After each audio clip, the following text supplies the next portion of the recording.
이번 시간에는 요한복음 13장 3절에서 11절의 말씀을 가지고 제자들의 발을 씻으시고라는 제목으로 잠시 말씀을 증거하도록 하겠습니다. 지난 시간까지 우리는 산상수훈의 말씀을 살펴봤습니다. 사실 산상수훈은요, 예수님께서 공생애를 시작하시면서 주신 말씀으로서 일명 기독교의 대헌장, 그러니까 기독교 윤리의 핵심이 되는 정말 복음의 백미라고 할 수 있는 그런 말씀입니다. 그래서 산상수훈이 이제 예수님께서 공생애를 시작하시면서 복음의 문을 활짝 여는 그런 말씀이었다라면 요한복음 13장부터 시작되는 다락방 강화의 말씀, 다락방에서 말씀을 주셨기 때문에 다락방 강화라고 합니다. 그래서 이 다락방 강화의 말씀은 예수님의 고별설교입니다. 예수님의 고별설교로서 어찌 보면 이제 예수님의 사역을 마무리하는, 정리하는 그러한 말씀이라고 볼 수가 있습니다. 따라서 산상수훈과 다락방 강화의 말씀만 잘 이해해도요, 복음의 본질이 무엇인가 우리가 잘 파악할 수가 있는데, 여러분, 이 다락방 강화의 말씀, 이 다락방이 누구네 집 다락방입니까? 누구네 집 다락방이에요? 예, 여기에 대해서는 제가 오후 시간에 말씀을 드리도록 하겠습니다. 자, 오늘 본문 3절 말씀 보시면 예수님께서 저녁을 나누시던 중에 세족식을 거행합니다. 여러분 잘 아시는 말씀이에요. 세족식에 관한 말씀. 예전에는 목사님들이 직접 세족식도 해주시고, 특히 중고등부 때 수련회 가면은 선생님들이, 전도사님들이 이렇게 세족식도 해주셨던 경험들이 아마 한두 번씩은 있을 텐데요. 지금 예수님께서 저녁을 드시던 도중에 세족식을 거행하셨습니다. 근데 여러분, 이 저녁이 어떤 저녁입니까? 이 저녁이 바로 예수님께서 붙잡히시기 전날 밤에 행하셨던 유월절 만찬, 최후의 만찬, 그 저녁입니다. 그런데 왜 예수님께서는 그 최후의 만찬, 유월절 만찬을 나누시다가 갑자기 세족식을 거행하신 걸까요? 갑자기. 이게요, 상식적으로 봐도 좀 이해가 안 돼요. 왜냐면 여러분, 식사를 하기 전에 씻습니까? 아니면 식사 도중에 씻습니까? 그렇죠? 씻더라도 식사 전에 씻잖아요. 근데 지금 예수님께서는 식사하시던 도중에, 그것도 손을 씻겨주신 것이 아니라 무엇을 씻겨주셔요? 발을 씻겨주신다고요. 이게 좀 뭔가 언밸런스예요. 뭔가 좀 쉽게 이해가 안 됩니다. 그런데 누가복음 22장 24절의 말씀 볼까요? 주보를 참고하세요. 누가복음 22장 24절의 말씀 함께 봉독하겠습니다. 시작. 또 그들 사이에 그중 누가 크냐 하는 다툼이 난지라. 아멘. 이 지금 병행구절인 누가복음의 말씀을 보니까요, 식사하던 도중에 어떤 일이 발생했습니까? 제자들 간에 다툼이 일어났습니다. 무슨 문제로? 누가 더 크냐? 누가 더 크냐? 여러분, 이 누가 더 크냐는 게 키 문제입니까? 키 문제가 아니죠. 뭡니까? 누가 예수님의 최측근이냐? 나는 서열을 갖다가 가지고 지금 식사 도중에 제자들이 다툼을 일으켰다라는 것입니다. 자, 그런데요, 마태복음 20장 20절과 21절 그리고 24절의 말씀 우리 함께 봉독할까요? 자, 시작. 그때에 세베대의 아들의 어머니가 그 아들들을 데리고 예수께 와서 절하며 무엇을 구하니? 예수께서 이르시되 무엇을 원하느냐? 이르되 나의 이 두 아들을 주의 나라에서 하나는 주의 우편에 하나는 주의 좌편에 앉게 명하소서. 열 제자가 듣고 그 두 형제에 대하여 분이 여기거늘. 아멘. 그러니까 세베대의 아들의 어머니, 말을 좀 어렵게 써놨어요. 세베대의 아내, 세베대의 아내인 살로메. 이 살로메가 야고보와 요한, 그 예수님의 제자 중에 야고보와 요한이 있잖아요. 그 야고보와 요한의 어머니가 살로메예요. 그 야고보와 요한을 데리고 와서 예수님께 어떤 부탁을 합니까? 어떤 부탁을 해요? 인사청탁을 해요. 인사청탁을. 자신의 두 아들을 예수님의 좌편 우편에 앉혀달라고. 예수님께서 장차 이 나라의 왕이 되시면은 최측근의 자리를 자신의 두 아들에게 달라고 그렇게 인사청탁을 합니다. 그런데 여러분, 다른 제자들의 모칭은 다 가만히 있는데 왜 살로메만 이렇게 예수님께 찾아와가지고 인사청탁을 부탁한 걸까요? 왜 살로메만 이렇게 치맛바람을 일으킨 걸까요? 아시는 분은 아실 거예요. 살로메는요, 족보로 따지면 예수님의 이모였어요. 예수님의 어머니 마리아하고 친자매였다라는 것입니다. 따라서 야고보와 요한은 예수님과 무슨 관계입니까? 이종사촌이에요. 이종사촌.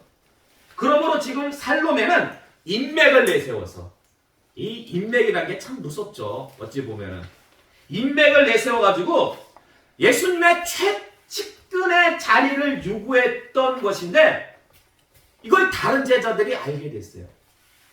다른 제자들이 알게 되니까 성경은 어찌했다고요? 성경은 격분했다라고, 화를 냈다라고. 왜 화를 내요? 왜 제자들이? 인맥끼리 그럴 수 있지. 왜 이렇게 화를 냅니까? 질투심 때문에.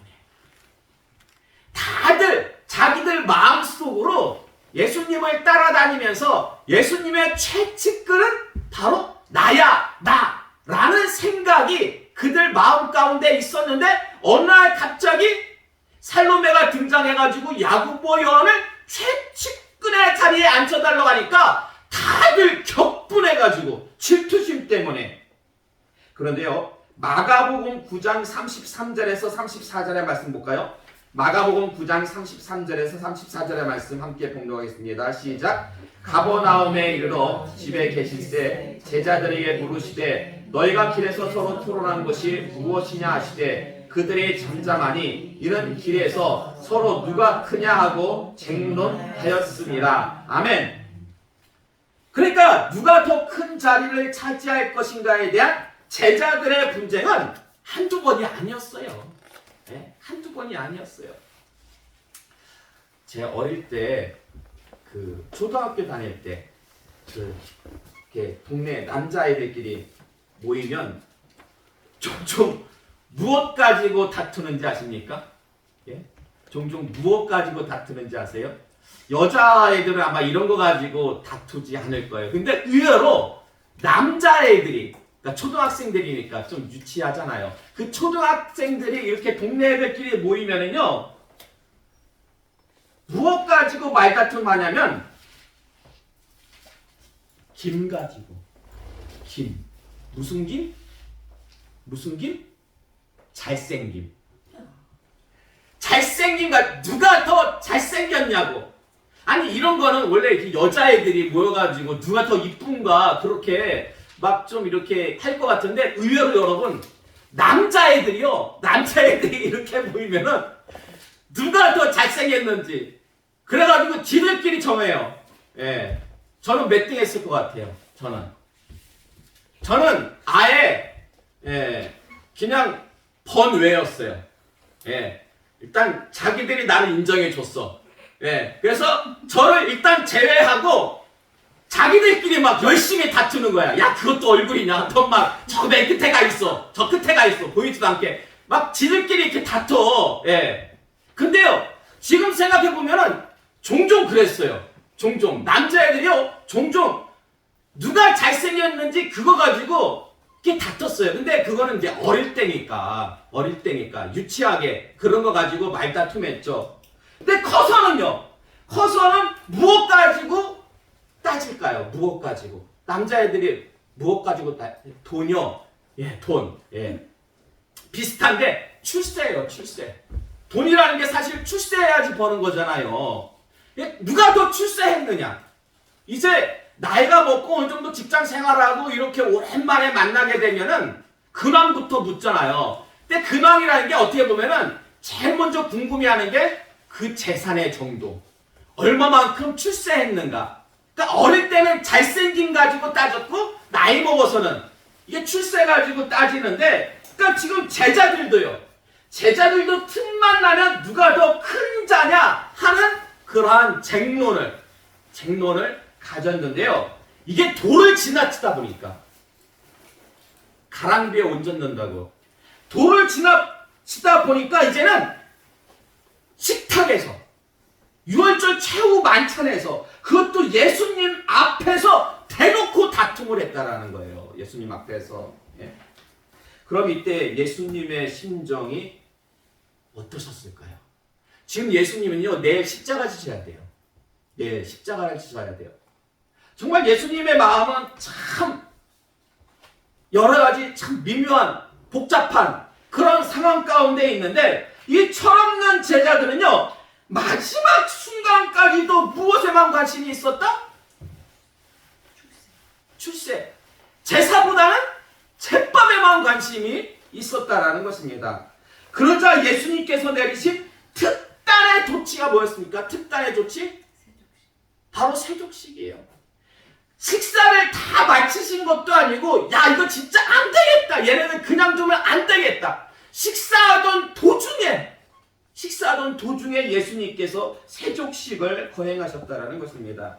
근데요, 사실 당시 이스라엘 문화를 보면은 남의 발을 씻겨주는 것은요, 어느 집에 손님으로 초대받아서 가면은 그 집의 하인들이 그 손님들의 발을 씻겨줍니다. 왜냐면 당시에는 다 샌들을 신고 다녔어요. 그리고 광야 지역이잖아요. 먼지가 많이 묻잖아요.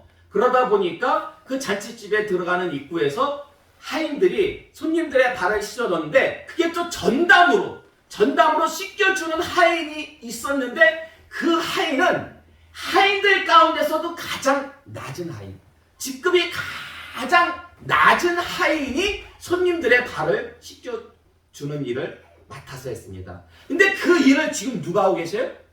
예수님께서. 그래서 예수님께서 세족식을 거행하시니까요, 베드로가 어떻게 반응합니까?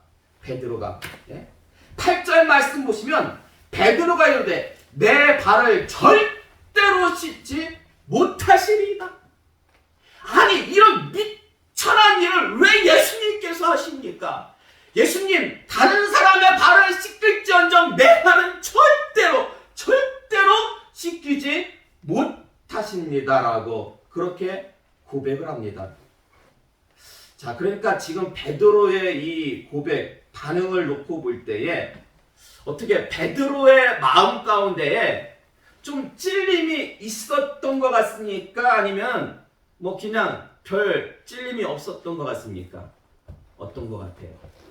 여기까지만 놓고 보면 뭔가 베드로는 수제자니까 예수님께서 지금 세족식을 하시는 그 의미를 알고서는 절대로 제 발을 씻을 수 없습니다 라고 뭔가 약간 회개의 감정을 가지고, 미안한 감정을 가지고, 찔림의 감정을 가지고 이렇게 고백했다라고 볼 수가 있는데요, 그렇지가 않습니다. 그렇지가 않아요. 왜냐하면 8절 하반절의 말씀 보시면요, 예수님께서 뭐라고 대답하시면 내가 너를 씻어주지 아니하면 내가 나와 상관이 없느니라. 그러니까 베드로가 예수님, 제 발은 절대로 씻어주실 수 없습니다. 그러니까 예수님께서 뭐라고 말씀하시면 내가 너의 발을 씻어주지 않으면 너와 나는 아무 상관이 없다? 그러니까 9절 보시면 베드로가 뭐라고 고백합니까? 그럼 주님, 제 발뿐만 아니라 손과 머리까지도 아예 목욕을 시켜달라는 거예요. 그런데 왜 베드로의 태도가 이처럼 갑자기 180도로 변한 이유가 뭘까요? 절대로 씻겨주실 수 없습니다 라고 그렇게 고백했다가 예수님께서 내가 너 안 씻겨주면 너랑 나랑 아무 상관없다? 갑자기 목욕시켜달라고 이렇게 태도가 180도로 돌변한 이유가 무엇 때문인 것 같습니까? 사실 그 8절의 말씀 보시면요, 예수님께서 내가 너의 발을 씻겨주지 않으면 너와 나는 아무 상관이 없다. 우리가 볼 때는 그 상관이라는 단어가 무슨 뜻이에요? 아무 관계가 없다. 그냥 그렇게만 우리가 이해가 되잖아요. 근데 원어적으로 보면은요, 이 상관이라는 단어가 유산의 한 몫이라는 뜻이에요. 유산의, 상속받는 그 유산이 있잖아요. 유산의 한 몫이라는 뜻입니다. 그러니까 지금 베드로는 예수님의 말씀을 듣고 예수님이 씻겨주셔야지만이 내가 예수님으로부터 한 몫을 받아? 그러면 순간적으로 막 머리가 팽팽 돌아간 거예요. 그러면 이거 봐라, 발뿐만 아니라 아예 예수님으로부터 손과 머리까지 온몸을 예수님이 나를 씻겨주시면 내가 예수님으로부터 더 큰 몫을 받을 수가 있겠네? 더 큰 몫을 받는다는 게 뭐예요? 예수님으로부터 더 큰 자라고 인정받는, 더 측근이 될 수가 있겠네? 라는 뜻에서 그렇게 예수님의 말씀을 오해했기 때문에 손과 머리까지 씻겨달라고 요청했던 것입니다. 따라서 전후 맥락을 놓고 볼 때에 그 예수님의 세족식 하시는 모습을 보시고 베드로의 마음에 찔림이 있었다 없었다? 별로 없었어요. 아니 오히려 예수님의 말씀을 듣고 더 큰 욕심이 생긴 거예요. 더 큰 욕심이 생겨가지고 목욕까지 시켜달라고 그렇게 고백했던 건데요. 자, 그렇다면 예수님께서 세족식을 거행하신 참된 의미는 무엇일까요? 아까도 말씀드렸듯이 세족식은 교회 안에서 가끔씩 행하기도 하고 수련회 가기도 하고 특별한 날 하기도 하기 때문에 다 잘 아셔요. 그 내용까지도 잘 알아요. 근데 예수님께서 왜 세족식을 거행하셨는지 그 참된 의미에 대해서는요, 자세히 잘 몰라요. 자, 첫 번째 예수님께서 세족식을 거행하신 의도, 요한복음 13장 14절에서 15절의 말씀 볼까요? 요한복음 13장 14절에서 15절의 말씀 함께 공독하겠습니다. 시작. 내가 주와 또는 성생이 되어 너희 발을 씻었으니 너희도 서로 발을 씻어주는 것이 옳으니라. 내가 너희에게 행한 것 같이 너희도 행하게 하려 하여 본을 보였노라. 아멘. 자, 그러니까 세족식의 첫 번째 의미는 무엇입니까? 세족식의 첫 번째 의미, 이거는 여러분들이 이미 어느 정도 다 짐작하고 계시는 거예요. 첫 번째는 뭐냐? 겸손과 섬김이죠. 너희들 겸손해야 된다. 너희들 서로 섬겨야 된다. 이것을 예수님께서 어떻게 하신 거예요? 몸소 모범을 보이신 거예요.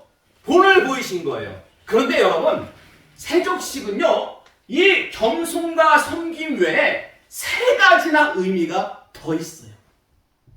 겸손과 섬김에 대한 세족식의 의미를 많은 분들이 거기까지만 알고 더 많은 의미는 잘 모르는데요. 요한복음 13장 10절의 말씀, 오늘 본문의 말씀 위로 올라가가지고 요한복음 13장 10절의 말씀 다시 한번 우리 봉독할까요? 시작. 예수께서 이르시되 이미 목욕한 자는 발밖에 씻을 필요가 없느니라. 온몸이 깨끗하나 거기까지만, 거기까지만, 씻을 필요가 없느니라. 거기까지만 볼게요. 자, 여러분, 여기서 목욕이 뭘 의미하는지 아십니까? 이미 목욕한 자는 발밖에 씻을 필요가 없다. 여기서 목욕은요, 중생을 의미합니다. 중생, 거듭남을 의미해요. 거듭남. 중생이라는 게 아주 쉽게 이야기하면 예수님을 나의 구주로 영접하잖아요. 예수님을 나의 구주로 영접하면 내 신분이 변화가 되는 거예요. 내 신분이 죽을 수밖에 없었던 죄인에서 예수님으로 말미암아 내 신분이 어떻게 변화가 됩니까? 하나님의 자녀로. 엄청난 변화죠. 엄청난 변화. 죄인의 신분에서 하나님의 자녀로 되는 엄청나게 놀라운 신분으로 변화되는 게 바로 중생이에요. 그게 바로 거듭남이라는 것입니다. 근데 여러분, 중생 후에도 죄를 짓습니까? 안 짓습니까? 지금 여러분은요, 다 중생 했어요? 안 했어요? 여러분은 다 중생 됐어요. 예? 예수님 믿음으로, 예? 예수님의 대속 죽음으로 말미암아서 예수 그리스도를 힘입어서 여러분은 다 중생 되었어요. 그래서 하나님의 자녀가 됐어요. 근데 여러분 지금도 죄 짓습니까? 안 짓습니까? 지금도 죄 짓죠. 그러면 죄 지었을 때 제일 먼저 해야 할 일이 뭡니까? 회개죠, 회개. 이것이 무엇이냐? 바로 발을 씻는 거예요. 발을 씻는 것. 따라서 10절의 말씀, 이미 목욕한 자는 발밖에 씻을 필요가 없다라는 말씀은요, 중생 후에도 우리가 죄를 짓잖아요. 중생 후에 회개. 어느 분은 좀 신학적으로 오해를 하셔가지고 그렇게 말씀하시는 분이 있어요. 예수님께서 우리 모든 죄를 다 담당하셨기 때문에 이제 더는 회개하지 않아도 된대요. 근데 그거는 잘못된 거예요. 네, 잘못된 거예요. 지금 예수님께서 말씀하셨잖아요. 네? 이미 목욕한 자는 발밖에 씻을 필요가 없다. 실제로 우리가 중생한 후에도 죄를 짓기 때문에 우리 또한 회개할 필요가 반드시 있습니다. 그렇기 때문에 세족식의 또 한 가지 의미는 바로 중생 후에도 우리가 짓는 죄에 대해서는 반드시 회개할 필요가 있다는 것입니다. 자, 그리고 요한복음 13장 8절의 말씀 볼까요? 요한복음 13장 8절의 말씀. 자, 함께 봉독하겠습니다. 시작. 베드로가 이르되 내 발을 절대로 씻지 못하시리이다. 예수께서 대답하시되 내가 너를 씻어주지 아니하면 내가 너와 상관이 없느니라. 아멘. 여러분, 아까 상관이 무슨 뜻이라고 했습니까? 상관. 유산의 한목. 유산의 한목. 여기서 유산이라는 것은 무엇을 뜻합니까? 우리가 상속받을 유산은 무엇입니까? 하나님의 나라죠. 하나님의 나라. 근데 우리가 무엇이기에 하나님의 나라를 유업으로 받습니까? 그렇죠. 자녀이기 때문에. 여러분, 유산을 갖다가요, 다른 사람에게 안 주잖아요. 자녀들에게 물려주잖아요. 하나님의 자녀가 되었기 때문에 하나님의 나라를 유산으로 받습니다. 누구 덕분에 근데 하나님의 자녀가 됐습니까? 예수님 덕분에, 예수님 덕분에. 그러니까 예수님으로 말미암아 우리가 양자의 영을 받았어요. 예수님으로 말미암아 양자의 영을 받았기 때문에 하나님의 자녀가 되었습니다. 그래서 로마서 8장 17절의 말씀 볼까요? 로마서 8장 17절의 말씀. 주보를 보세요. 함께 봉독하겠습니다. 시작. 자녀이면 또한 상속자 곧 하나님의 상속자요 그리스도와 함께한 상속자니 우리가 그와 함께 영광을 받기 위하여 고난도 함께 받아야 할 것이니라. 아멘.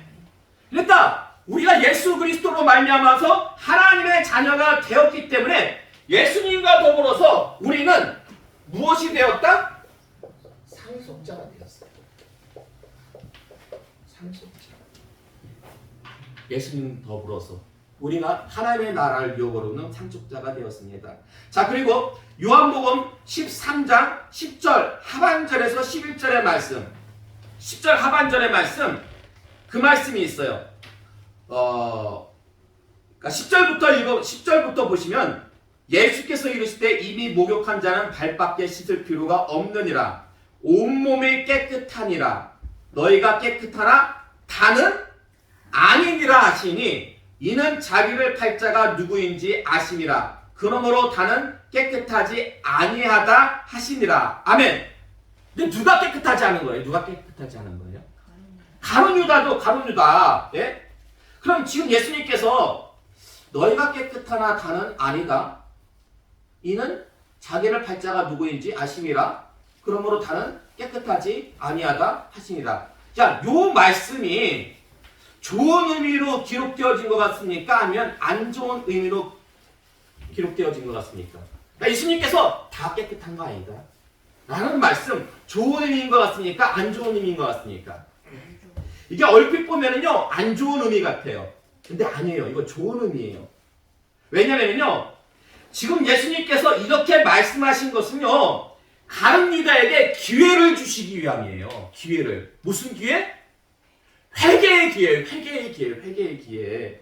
사실 예수님은 가룟 유다가 예수님 팔 것을 이미 알고 계셨어요. 그러나 그럼에도 불구하고 다른 제자들과 똑같이 발을 시켜주셨어요. 다른 제자들과 똑같이 발을 시켜주셨어요. 왜요? 왜요? 회개의 기회를 주시려고. 다른 제자들과. 그런데도 아직 회개의 마음이 없네? 그래서 예수님께서 한마디 더 하신 거예요. 다른 아니다. 다른 사람은 몰라요. 다른 사람은 모르지만 예수님을 팔기로 마음먹은 그 가룟 유다는 이게 도대체 예수님이 왜 이런 말을 하셨는지 알아요. 그러니까 예수님께서는 다른 제자들과 똑같이 발을 시켜주시고 그럼에도 불구하고 가룟 유다의 마음에 회개의 마음이 안 보이니까 다는 아니다. 다는 아니다. 그러니까 이 말이 뭐예요? 빨리 회개해라. 빨리 회개해라. 바로 이 말씀이라는 것입니다. 요한복음 13장 1절에서 2절의 말씀 볼까요? 요한복음 13장 1절에서 2절의 말씀 함께 봉독하겠습니다. 시작. 유월절 전에 예수께서 자기가 세상을 떠나 아버지께로 돌아가실 때가 이른 줄 아시고 세상에 있는 자기 사람들을 사랑하시되 끝까지 사랑하시니라. 마귀가 벌써 시몬의 아들 가룟 유다의 마음에 예수를 팔려는 생각을 넣었더라. 아멘. 자, 이게 요한복음 13장 처음 시작하는 말씀이에요. 오늘 우리 본문이 3절부터 시작하거든요. 근데 1절의 말씀이 어떻게 시작하시냐면 예수님께서 세상에 있는 자기 사람들, 이 자기 사람들은 바로 자기 제자들을 가리켜요. 자기 제자들을 갖다가 어떻게 사랑하신다? 끝까지 사랑하신다. 끝까지 사랑하신다. 근데요, 심지어 누구까지? 가룟 유다까지. 심지어 가룟 유다까지 끝까지 사랑하신다. 여러분, 세상에서 제일 무서운 죄가 무슨 죄인지 아십니까? 무슨 죄 같아요? 세상에서 제일 무서운 죄. 그렇죠. 성령 회방죄라고 들어보셨어요? 성령 회방죄? 이게 뭐냐면 쉽게 말씀드려가지고 죄를 짓잖아요. 그러면 성령님께서는 우리가 죄를 지었을 때에 어디로 인도하십니까? 회개로 인도하셔요. 근데 그걸 자기가 자각을 해요. 자각을 해요. 내가 아무리 큰 죄를 지었어도 내가 하나님께 용서를 구하면 하나님께서는 나를 용서하신다. 이걸 알고 있음에도 불구하고 또 그 성령님께서 계속 그 마음을 불러일으키심에도 불구하고 끝까지 회개하지 않는, 용서를 구하지 않는 죄가 무슨 죄예요? 성령회방죄. 일명 고범죄. 제가 볼 때는 고의로 범죄하는 죄. 똑같습니다. 그러니까 회개의 기회가 있음에도 불구하고, 알고 있음에도 불구하고 끝까지 회개하지 않으면 결국 어떤 길로 갈 수밖에 없다? 누가 걸은 길? 가룟 유다의 길. 예수님께서는요, 제자들을 끝까지 사랑하셨어요. 그 안에는 가룟 유다까지 있었어요. 그래서 가룟 유다도 똑같이 발을 씻겨주셨어요. 그럼에도 불구하고 가룟 유다의 마음에 회개하는 마음이 없으니까 다는 아니다. 다는 아니다. 빨리 회개해라. 빨리 회개해라.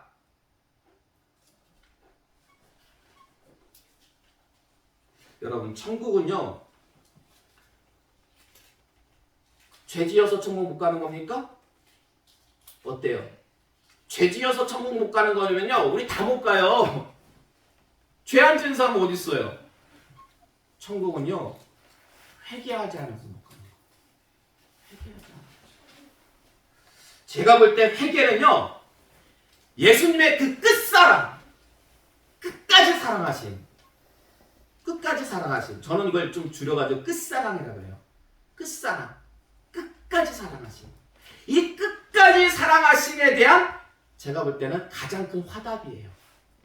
회개는 예수님의 끝사랑에 대한 제일 큰 화답이 회개가 아닐까. 그래서 우리는 주 앞에 서는 그 순간 순간까지 회개하고 감사해야 된다는 것입니다.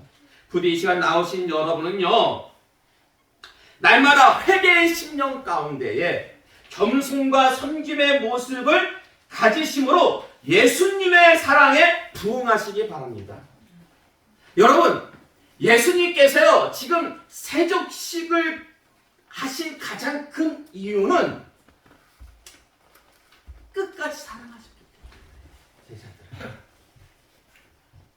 근데 그 끝까지 사랑하신 그 끝사랑이 누구에게도 적용돼요? 우리, 나에게도, 여러분에게도 적용돼요. 여러분에게도 적용돼요. 그래서 여러분이요, 이걸 알고 계셔야 돼요. 네?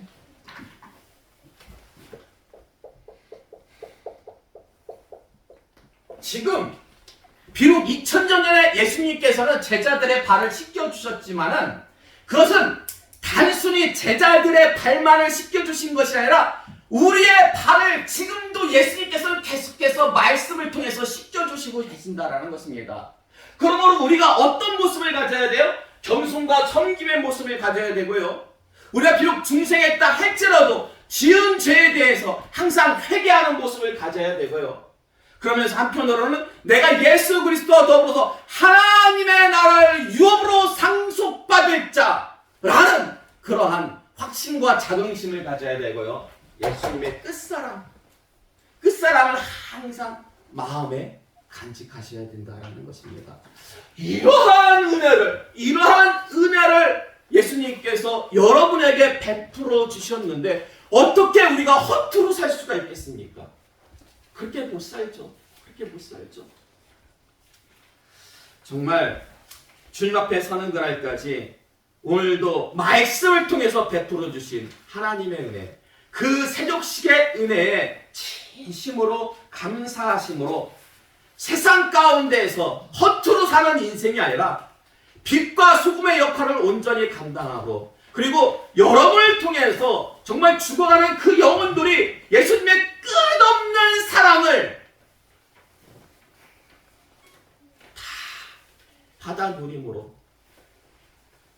정말 주님 앞에 서는 그날까지 그 죽어가는 영혼들과 하나님 사이에 화평케 하는 복된 여러분의 인생 다 되시기를 주님의 이름으로